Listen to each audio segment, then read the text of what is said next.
آپ اور میں جب سکول پڑھتے تھے، یہ میں اس دور کے بچوں کی بات نہیں کر رہا، یہ کم از کم جو 35-40 سال سے اوپر کی عمر کے ہیں، تو 8 آنے ملتے تھے روز، یا کوئی 1 روپیہ ملتا تھا، تو اس وقت 1 روپیہ بھی بڑا لگتا تھا۔ اور کبھی عید پہ یا کسی موقع پہ یا گھر میں کوئی مہمان آ جائے اور وہ 5 روپے دے جاتے تو لگتا تھا کہ آج تو اخیر ہی ہو گئی ہے۔ تو اس وقت 5 روپے بھی بڑے لگتے تھے، اس لیے کہ اس وقت ہمارے پاس لاکھوں نہیں تھے، تو 5 بھی بڑے تھے۔ اور آج اگر آپ کو کوئی 5 دے تو آپ اس کی طرف ہنس کے دیکھیں گے، یہ مجھے کیا دے رہے ہو؟ تو جب آپ نے لاکھوں نہیں دیکھے تھے تو 5 بھی بڑے لگتے تھے، اب لاکھوں دیکھ چکے تو وہ 5 کتنے چھوٹے لگتے ہیں۔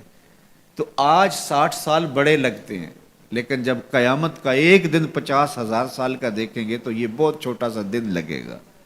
تو حضرت شیخ ختلی بولے الدنیا یومن، دنیا ایک دن ہے، وَلَنَا فِيهَا صَوْمٌ، اور ہم اس کو روزہ رکھ کے گزار رہے ہیں۔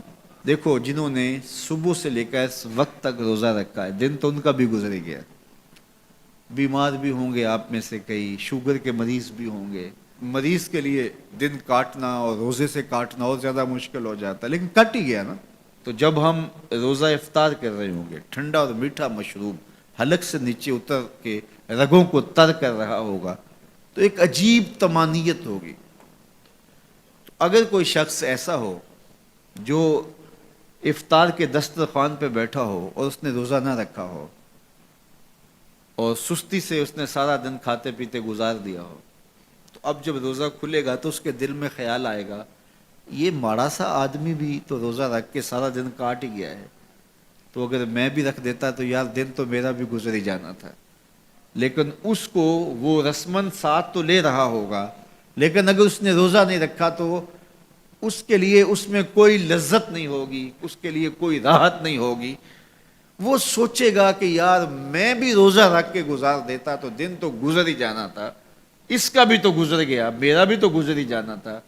تو جب قیامت کے دن بڑے بڑے بد اعمال کرنے والے، برے اعمال کرنے والے جب سزائیں پا رہے ہوں گے تو وہ دیکھیں گے کہ یار اس فقیر کی زندگی بھی تو گزر ہی گئی تھی، اس شخص کا بھی تو وقت گزر ہی گیا تھا۔ تو حضرت داتا گنج بخش علی اجویری کے شیخ کہتے ہیں دنیا یومن وَلَنَا فِيهَا صَوْمٌ، دنیا ایک دن کے برابر ہے اور میں روزہ رکھ کے گزار رہا ہوں، اپنی خواہشات کو روکتا ہوں، اپنی آرزوؤں کو روکتا ہوں، گویا ایک روزہ رکھ کے زندگی گزار رہا ہوں۔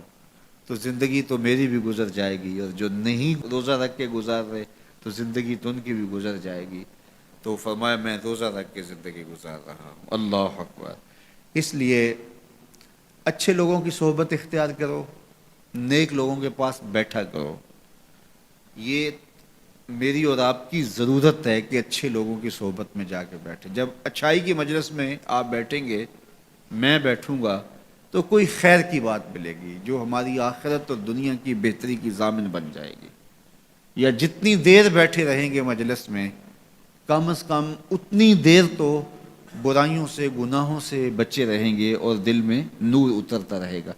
اب کوئی فائدہ ہو نہ ہو تو یہ تھوڑی بات ہے کہ کانوں کو حضور کی احادیث نصیب ہو رہی ہیں، حضور علیہ السلام کے فرامین جو ہے وہ سننے کو نصیب ہو رہے ہیں، تو اس کی برکات اترتی رہیں گی، اور آپ یہاں سے اٹھ کے جائیں گے بھی، حدیث رسول کی خوشبو آپ کے ساتھ ساتھ چلے گی۔